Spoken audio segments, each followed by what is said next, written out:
Welcome all of you for today's Srimad Bhagavatam session. We are discussing from first canto, chapter 10. Title of the chapter is Dwarka के लिए भगवान श्री कृष्ण का प्रस्थान। हम भक्तों ने कल श्लोक नंबर 32 तक पढ़ लिया था। आज हम लोग श्लोक नंबर 33 से प्रारंभ करेंगे, 33वें श्लोक से प्रारंभ करेंगे। इसमें क्या कॉन्टेक्स्ट चल रहा है कि जो कुरुक्षेत्र का युद्ध है वो अब समाप्त हो चुका है और जो भीष्म पितामह हैं उन्होंने बहुत सुंदर भगवान के लिए स्तुति की है। उसके तत्पश्चात जो वहां के जितने भी ये कथा शौनक आदि ऋषियों को सूत गोस्वामी सुना रहे हैं, तो शौनक आदि ऋषियों के मन में एक बहुत सुंदर प्रश्न उठा है कि जब भगवान ने ये डिसाइड किया है कि जो भगवान के प्योर डिवोटी हैं, धर्मराज हैं, युधिष्ठिर महाराज को राजगद्दी पर भगवान ने बिठाया है, तो उन्होंने किस प्रकार से सुंदर राज्य को लीड किया। तो उन्होंने पूरा डिटेल में बताया कि किस प्रकार जो ये भगवान के प्योर डिवोटी होते हैं ये किस प्रकार राज्य को लीड करते हैं। जब उन्होंने इतनी सुंदर स्तुति की, उसके तत्पश्चात उनके मन में ये भी अब एक प्रश्न है कि अब जो ये युधिष्ठिर महाराज ने लीड किया है, अब उसके बाद क्या है। तो जब ये पूरा युद्ध कुरुक्षेत्र का युद्ध अब कंप्लीट हो चुका है, तो अब भगवान अपने हस्तिनापुर से वापस प्रस्थान कर रहे हैं द्वारका के लिए। जब भगवान द्वारका जा रहे हैं तो जो वहां पे जितनी भी कौरवों की पत्नियां हैं ये सब कहाँ चली गई हैं, सब छतों पर ऊपर खड़ी हो गई हैं और भगवान के ऊपर सुंदर फूलों की वर्षा कर रही हैं। तो इतनी सुंदर जो इन ये सारी स्त्रियां हैं, इन स्त्रियों ने जो रानियां हैं, इन सब ने क्या किया है, फूलों की वर्षा करते समय भगवान के बारे में बहुत सुंदर चर्चा की है। और जो उन्होंने इतनी सुंदर चर्चा की है वो चर्चा क्या बन गई है, वो चर्चा इस जो वैदिक हिम्स होते हैं, जो वैदिक नॉलेज, जो वेदों की नॉलेज है, वो उससे भी सुंदर है क्योंकि ये भगवान के प्योर भक्तों ने बोला है। तो ये नॉलेज क्या बन गई है, भागवतम बन गई है।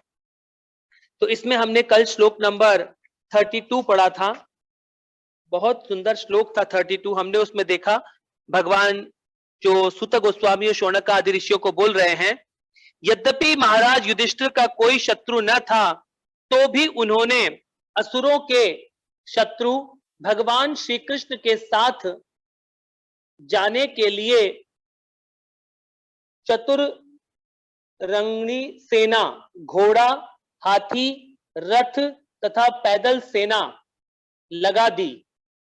शत्रु से बचाव और भगवान से स्नेह के कारण महाराज ने ऐसा किया। क्योंकि देखिए भगवान तो क्या कर सकते हैं, एक्चुअली पूरी यूनिवर्स को कंट्रोल करने वाले भगवान हैं, फिर भी जो भगवान के इतने प्रेमी भक्त हैं, जो युधिष्ठिर महाराज हैं, अब वो हस्तिनापुर से द्वारका इतनी दूर जाएंगे भगवान, तो उनकी रक्षा के लिए, भगवान की रक्षा के लिए भक्त ने क्या किया है, इतनी सारी सेनाएं लगा दी ताकि भगवान क्या हो सके, सुरक्षित अपने द्वारका नगरी में पहुंच सके। तो भगवान क्या होते हैं, कई बार ऐसा दिखाते हैं भगवान इस लीला की वजह से, ताकि मैं अपने भक्तों के ऊपर आश्रित रहता हूं। जैसे कि जब भगवान सुंदर लीला कर रहे थे इस मथुरा वृंदावन धाम में, तो भगवान एक बाल रूप में अपनी लीला कर रहे थे और इवन वो दूध पीने के लिए भी अपनी मां के ऊपर आश्रित रहते थे। भगवान इतनी सुंदर लीला की है भगवान ने, हर चीज के लिए अपनी मां यशोदा के ऊपर आश्रित रहते थे भगवान। तो ये भगवान इतनी सुंदर अपने ये सारी लीलाएं किसके साथ करते हैं, भगवान अपने प्रेमी भक्तों के साथ करते हैं। ऐसे ही कल हमने समझा था जब भगवान राधा मदन मोहन जी यहाँ वृंदावन में उपस्थित हैं, यहाँ उपस्थित हैं अभी भी, जब वो सनातन गोस्वामी के पास थे मदन मोहन जी, तो उनके साथ वो कैसी लीला कर रहे थे अपने प्योर भक्त के साथ। जो सनातन गोस्वामी है वो भगवान को क्या करते थे, भगवान जो डीटी थे राधा मदन मोहन जी, उनको रस्सी से बांधकर पेड़ पे लटका देते थे, उल्टा लटका देते थे कि भगवान आप लटके रहो। और एक दिन भगवान ने बोला तुम मुझे ये सूखी रोटी खिलाते हो, तुम कम से कम इसमें थोड़ा नमक तो डाल दो। तो सनातन गोस्वामी ने कहा कि भगवान आज तो आप नमक मांग रहे हैं, कल से आप बोलेंगे थोड़ा सब्जी भी ले आओ, थोड़ा घी भी लगा दो, फिर वो सब मुझसे नहीं होगा भगवान, मैं तो क्या हूं, सन्यासी हूं और मैं मधु करके मुझे जो मिलता है वो मैं आपको ऑफर करता हूं। तो भगवान देखिए अपने प्रेमी भक्तों के साथ हर कंडीशन में तैयार हैं। बस भगवान क्या चाहते हैं आपसे, लव एंड डिवोशन, और वो आपके पास ऑलरेडी है। ऐसा भी नहीं है कि आपसे बहुत हार्डवर्क करके लेके आना है आपको उसको लव एंड डिवोशन को। तो ये लव एंड डिवोशन हम कृष्णा को कैसे दिखा सकते हैं अभी इस सिचुएशन में, जब आप जप करते हैं उस समय जो सुप्रीम भगवान है, इस पूरे यूनिवर्स को चलाने वाले हैं, तो भगवान आपसे क्या एक्सपेक्ट करते हैं जप करते समय, कि आप अटेंटिव जप करें। मतलब कृष्णा सामने खड़े हैं और ये आप माइंड को क्या ले जाते हैं, इधर उधर भगाते रहते हैं माइंड को। पर हमें क्या करना है, ध्यान पूर्वक हर एक वर्ड को सुनना है, मतलब कृष्णा को अटेंशन देना है। अगर आप कृष्णा को अटेंशन देंगे तो भगवान क्या हो जाते हैं, आपसे बहुत खुश हो जाते हैं। Krishna is looking only for that. ये आप जो थिंकिंग करते रहते हैं, ये 5 पैसे की हमारी थिंकिंग कुछ काम नहीं आती है जीवन में। अगर हमारे सामने कृष्णा खड़े हैं, सबसे पहला अटेंशन कृष्णा को दीजिए। और अटेंशन कैसे देंगे, भगवान का नाम जप करके। तो जो भक्त बहुत सीरियस जप करते हैं, आप जब अच्छा सीरियस जप करेंगे तो आप सिर्फ थोड़े दिन करके देखिए कैसे आपको भगवान से प्रेम होने लग जाएगा। तो रूप गोस्वामी बोल रहे हैं, भक्ति रसामृता सिंधु में बोल रहे हैं कि भगवान का जो नाम है वो इतना मधुर है कि मेरे को भगवान ने सिर्फ एक टंग दी है और 2 कान दिए हैं। इस भगवान की महिमा, भगवान के नाम की महिमा तो इतनी बड़ी है कि मेरे मिलियंस ऑफ टंग होने चाहिए और ट्रिलियंस ऑफ कान होने चाहिए, तब जाके मैं इस भगवान के नाम को रेलिश कर पाऊंगा। तो ये भगवान का नाम इतना सुंदर है। जितना आप सीरियस जप करते हैं, जो भी भक्त सीरियस जप करते हैं, वो देखिएगा आपको भगवान क्या कर देंगे, आप बहुत फास्ट प्रोग्रेस करते हैं इस भक्ति में और आप कृष्णा के कॉन्शियस हो जाते हैं। आप जल्दी होता है वो आपके हृदय में। आप चाहें तो ये पूरा जीवन निकाल दीजिए, बूढ़े हो जाएंगे, शरीर चला जाएगा, तब भी भगवान समझ में नहीं आएंगे। आप वही ऐसा करिए, प्रेम पूर्वक जप करते जाइए, आप देखिएगा आपको भगवान कितनी फास्ट समझ में आते हैं आपके हृदय में। जब कृष्णा समझ में आ जाएंगे, आपका लाइफ सक्सेस हो जाएगा। चलिए अब हम आज का नेक्स्ट श्लोक पढ़ते हैं, बहुत सुंदर है। आज हम 33वां श्लोक पढ़ेंगे। 33वें श्लोक में कोई परपोर्ट नहीं है तो मैं पहले पढ़ देता हूं। बोल रहे हैं, अथा दूरारातान शारीरी कौरवान विराहा तु रान सांशा वर्तय दृढ़म स्निग्धान प्रायात्वा वन गरी प्रिये। बोल रहे हैं, भगवान कृष्ण के प्रति प्रगाढ़ स्नेह वश कुरुवंशी पांडव उन्हें विदा करने के लिए उनके साथ काफी दूर तक गए। वे भावी विछोह के विचार से अभिभूत थे, किंतु भगवान ने उनसे घर लौट जाने का आग्रह किया और स्वयं अपने प्रिय साथियों के साथ द्वारका की ओर रवाना हुए। तो ये सारे पांडव और बहुत सारे लोग जो वहां हस्तिनापुर में उपस्थित थे, वो भगवान से बहुत प्रेम करते थे। और जैसे कि हम हमारे घर में रिलेटिव आते हैं तो कभी हम उनको एयरपोर्ट छोड़ने जाते हैं, कभी हम उनको रेलवे स्टेशन छोड़ने जाते हैं, और अंत में जब मृत्यु आती है तो हम उस शरीर को शमशान भी छोड़ने जाते हैं। तो यहाँ ये सारे के सारे जितने भी प्रेमी थे भगवान के पांडव, जब भगवान विदा ले रहे हैं, भगवान हस्तिनापुर से अपने राज्य द्वारका वापस जा रहे हैं, तो सब उनको फॉलो कर रहे हैं।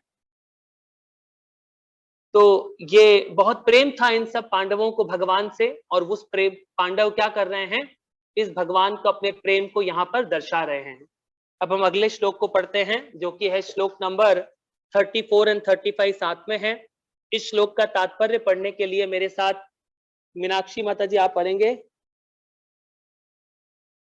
मीनाक्षी अरोड़ा माता जी को अनम्यूट कर दो।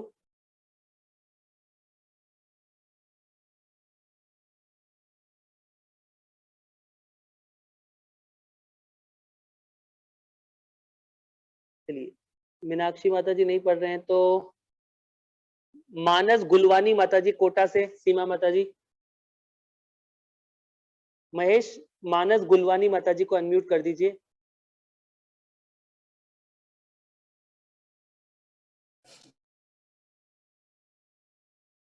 माता जी आप पढ़ेंगे। हरे कृष्ण प्रभु जी। हाँ जी माता जी, हरे कृष्ण हरे कृष्ण। ठीक है, तो मैं पहले श्लोक पढ़ता हूँ। देखिए बहुत सुंदर श्लोक है। अब वो बोल रहे हैं, कुरुजांगला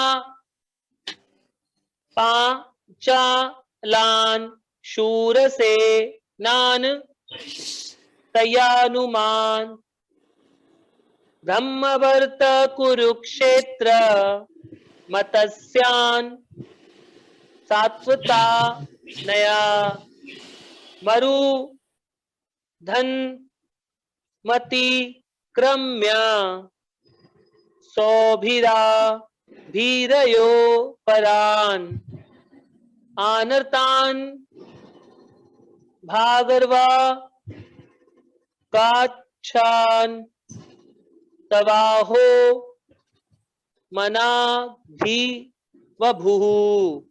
बोल रहे हैं, हे शौनक, तब भगवान कुरुजांगाल, पांचाल, शूरसेन, यमुना के तटवर्ती प्रदेश, ब्रह्मवर्त, कुरुक्षेत्र, मत्स्य, सास्वती, मरु प्रांत तथा जल के अगाढ़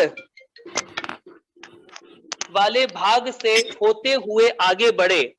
इन प्रांतों को पार करने के बाद वे सौबीर तथा आभीर प्रांत पहुंचे और अंत में इन सबके पश्चिम की ओर स्थित द्वारका पहुंचे।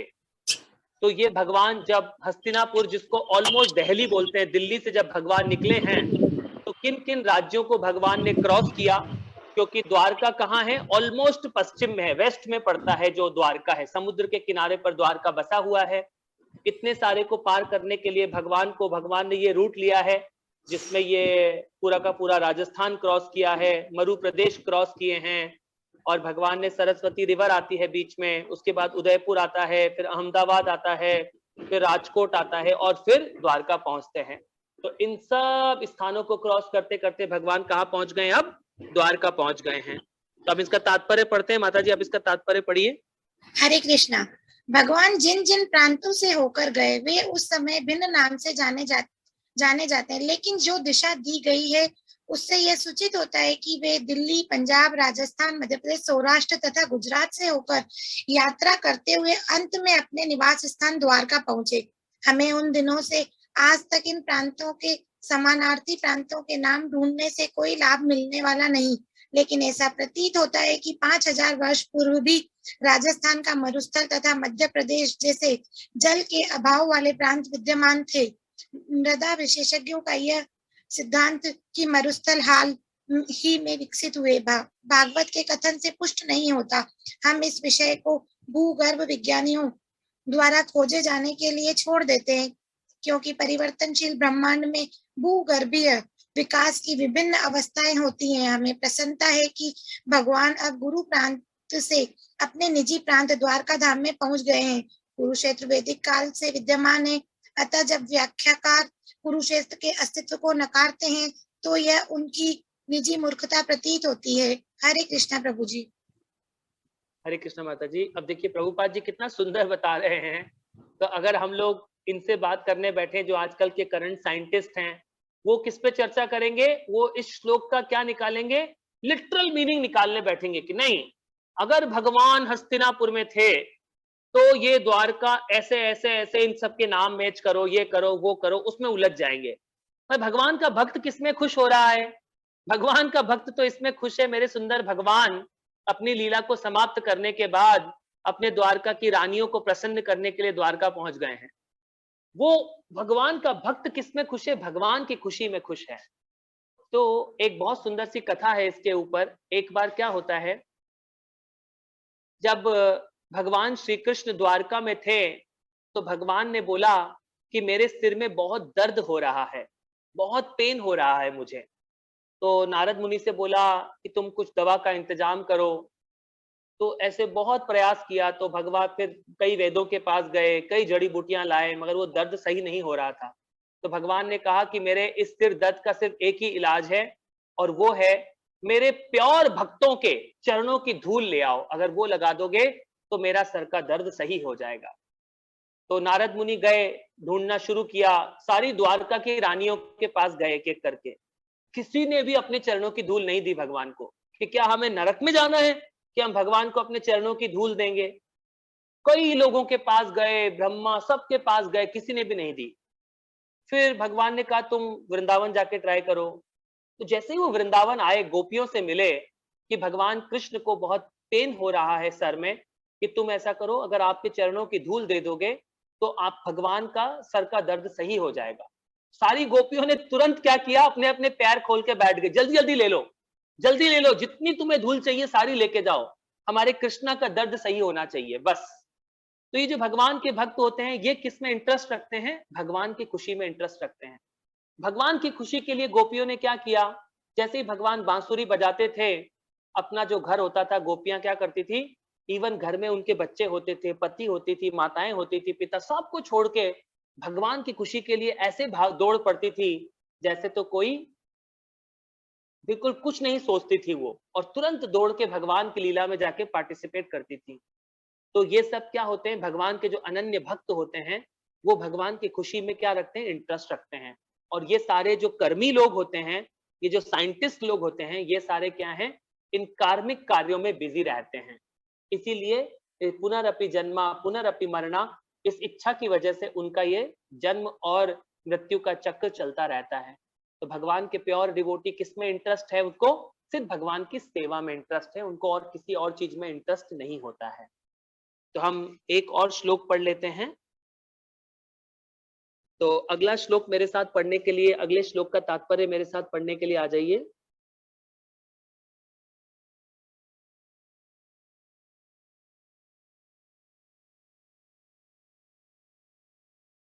अर्णव कुहलर माता जी, अर्णव।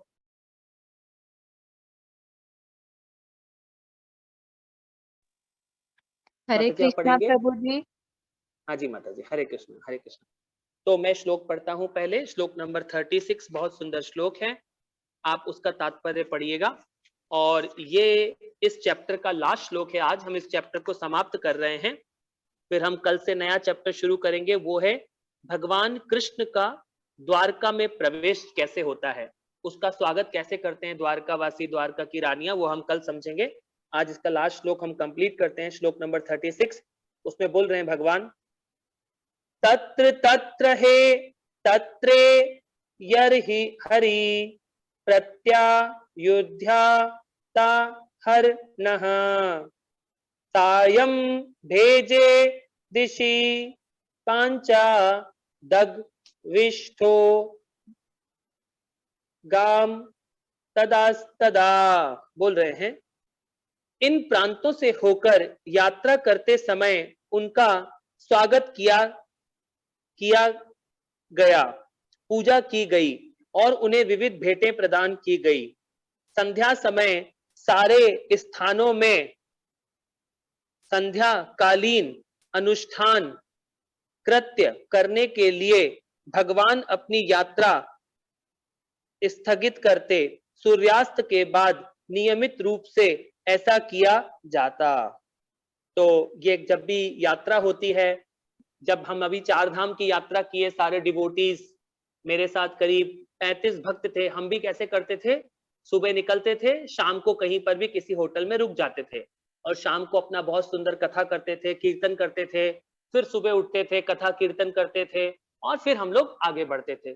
इसी तरह यहाँ पे जो भगवान बता रहे हैं, भगवान जब जा रहे हैं रास्ते से, तो भगवान ने अपने क्या किया, सब भक्तों को, जहां भी भगवान रुकते थे रात को, क्योंकि यहाँ से बहुत दूर है द्वारका और भगवान तो अपने रथ पर गए हैं, इतनी सारी सेना के साथ गए हैं, तो भगवान ने इतनी सुंदर लीलाएं की हैं पूरे रास्ते में। आइए इसका तात्पर्य पढ़ते हैं। माता जी आप इसका तात्पर्य पढ़िए। यहाँ ये बतलाया है कि जब भगवान यात्रा पर थे तो वे नियमित रूप से धार्मिक नियमों का पालन करते रहे। ऐसे कतिपय दार्शनिक अनुमान है कि भगवान भी सकाम कर्मों को करने के लिए बाध्य है, लेकिन वास्तव में बात ऐसी नहीं है। वे किसी अच्छे या बुरे कर्म पर आश्रित नहीं हैं, क्योंकि भगवान परम पूर्ण हैं। अतएव वे जो भी करते हैं वह सबों के कल्याण के लिए होता है। किंतु जब वे पृथ्वी पर अवतरित होते हैं तो वे भक्तों की रक्षा के लिए तथा अपवित्र भक्तों के विनाश के लिए कर्म करते हैं। यद्यपि उनके लिए कुछ भी करना अनिवार्य नहीं, किंतु वे सब कुछ करते हैं जिससे अन्य लोग उनका अनुगमन कर सकें। वास्तविक उपदेश की विधि यही है। मनुष्य को चाहिए कि स्वयं उचित कर्म करे और अन्यों को भी यही शिक्षा दे, अन्यथा उसका अंधानुगमन कोई नहीं करेगा। वे स्वयं कर्म फलों के दाता हैं, वे आत्मा राम हैं, फिर भी वे हमें शिक्षा देने के लिए शास्त्रों के अनुसार कर्म करते हैं। यदि वे ऐसा ना करें तो सामान्य लोग कुमार्ग पर चले जाएं, लेकिन आगे चलकर जब मनुष्य भगवान की दिव्य प्रकृति को समझ पाता है तो वह उनका अनुकरण नहीं करता। ये संभव नहीं है। मानव समाज में भगवान वही करते हैं जो सबका कर्तव्य होता है, लेकिन कभी कभी वे ऐसा महान कर्म करते हैं जो जीव द्वारा अनुकरणीय नहीं होता। यहाँ पर लिखे अनुसार उनके संध्या वंदन कार्य का पालन हर जीव को करना चाहिए, लेकिन उनके द्वारा गोवर्धन का उठाया जाना या गोपियों के साथ उनके रास का अनुकरण कर पाना संभव नहीं। कोई सूर्य का अनुकरण नहीं कर सकता, क्योंकि वह गंदे स्थान के भी जल का शोषण कर लेता है। सर्वशक्तिमान ऐसा कुछ भी कर सकता है जो सबों के लिए कल्याणप्रद हो, लेकिन यदि हम उनका अनुकरण करने लगे तो हम अनंत कठिनाइयों में पड़ जाएंगे। अतएव सारे कर्मों में एक अनुभवी मार्गदर्शक की अर्थात गुरु की राय लेनी चाहिए, जो भगवत कृपा के प्रत्यक्ष रूप हैं। इस तरह निश्चित रूप से प्रगति हो सकेगी।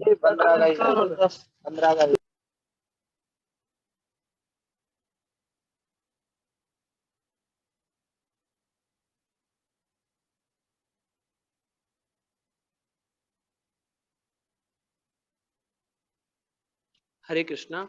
हरे कृष्णा तो प्रभु। कंप्लीट कर दिया माता जी आपने? हाँ जी प्रभु जी, जहाँ जी, तक ठीक है। ये स्क्रीन पे आया है। हाँ जी माता जी, इसके नीचे बस मैं कंप्लीट कर देता हूँ। इस तरह निश्चित रूप से प्रगति हो सकेगी। इस प्रकार श्रीमद् भागवतम के प्रथम स्कंद के अंतर्गत द्वारका के लिए भगवान कृष्ण का प्रस्थान नामक 10वें अध्याय के भक्ति वेदांत तात्पर्य पूर्ण हुए। तो यहाँ पे भगवान एक बहुत सुंदर, प्रभुपाद जी हमें तात्पर्य में समझा रहे हैं कि हमें क्या करना है। भगवान को, हमें जो भी भगवान ने हमें शिक्षा दी है हमें उसको फॉलो करना है, न कि जो भगवान करते हैं वो हमें फॉलो करना है। तो भगवान क्या करते हैं, अपने एक्शन से प्रिंसिपल को सेट करते हैं ताकि पूरी दुनिया उसको फॉलो कर सके। ऐसे तो जो शिव जी हैं उन्होंने क्या किया, शिव जी ने अपने गले में क्या पी लिया था, पूरा का पूरा विष पी लिया था। और शिव जी तो क्या कर सकते हैं, कुछ भी कर सकते हैं, परंतु उनके भक्त क्या करते हैं, भांग गांजा दारू पी के बोलते हैं बम बम बोले। तो ये सब क्या है, ये सब क्या बता रहे हैं प्रभुपाद जी, हमें ऐसे भगवान को फॉलो नहीं करना है। हमें क्या करना है, भगवान जो हमें टीचिंग सिखाते हैं हमें उसको फॉलो करना है, हमें अनुसरण करना है। हमें ऐसा नहीं करना, अनुकरण नहीं करना है। जो भगवान करे हमें एज इट इज उसको करना है, नहीं, वो पॉसिबल नहीं है। भगवान ने तो गोवर्धन लीला, गोवर्धन को उठा के बताया, आप उठा के बताओ कुछ, ऐसा कुछ कर सकते हो इनमें से कोई भी है ह्यूमन? नहीं, भगवान ने रासलीला किया, हम भी गोपियों के साथ रासलीला करेंगे। बस रासलीला करने में सबको इंटरेस्ट है। भगवान ने इस पूरी दुनिया में जो ये युद्ध किया वो नहीं कर सकते, बस रासलीला करेंगे। तो ये क्या है, भगवान बोल रहे हैं हमें ऐसा नहीं करना है। तो भगवान ने अपने एग्जाम्पल के साथ सेट किया कि भगवान ने भी क्या करके दिखाए, कर्म करके दिखाए। भगवान भी शाम को कहीं रुक जाते थे, संध्या वंदन करते थे, आरती करते थे, अपनी पूजा करते थे। तो इस तरह भगवान क्या बता रहे हैं कि हमें भी हमारे जीवन को किस प्रकार फॉलो करना चाहिए। प्रभुपाद ने जैसे हमें क्या सिखाया है, सुबह जल्दी उठना है, मंगला आरती करना है।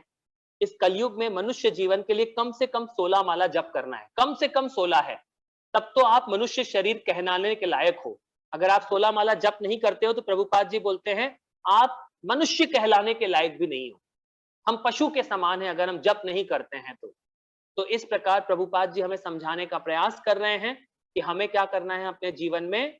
इस प्रकार भगवान ने जो हमें टीचिंग सिखाई है भगवत गीता में, और जो हमारे गुरु प्रभुपाद जी हमें सिखा रहे हैं कि हमें मंगला आरती करनी है, 16 माला का जप करना है, 4 नियमों का पालन करना है। वो 4 नियम ध्यान से सुनिए। हमें मीट मांसाहार कभी नहीं खाना है, वो बहुत बड़ा पाप का कार्य होता है। No meat eating, no intoxication. Even दारू, मदिरा, इवन चाय कॉफी भी इंटॉक्सिकेशन में आता है। तो धीरे धीरे अगर आप छोड़ सकते हैं तो छोड़ दीजिए। क्यों, अब उम्र इतनी हो गई है, अब क्यों उलझे पाप के कार्यों में। तो no meat eating, no intoxication, no gambling, हमें जुए के कार्यों में कभी इन्वॉल्व नहीं होना है। और नो इलिसिट सेक्स, हमें पराई स्त्री और पराये पुरुष के साथ कोई संबंध नहीं बनाना है। वेडलॉक, जो हमारे धर्म पत्नी हैं, हमें उन्हीं के साथ सिर्फ रहना है। तो ये हमें क्या बता रहे हैं प्रभुपाद जी, अगर इन नियमों को अगर हम पालन करते हैं और इस प्रकार से अगर हम इस सिस्टमैटिक तरीके से साधना को, प्रोसेस को फॉलो करते हैं, तो आपकी भक्ति में प्रोग्रेस होना निश्चित लिखा है। आप निश्चित प्रोग्रेस करेंगे इसी लाइफ में। और जो जो सीरियस होते हैं भगवान की सेवा करना, वो इसी एक लाइफ में भगवान के धाम को वापस भी चले जाते हैं। तो ये आज का चैप्टर हमने यहाँ कंप्लीट किया है। अभी हम एक माला हरे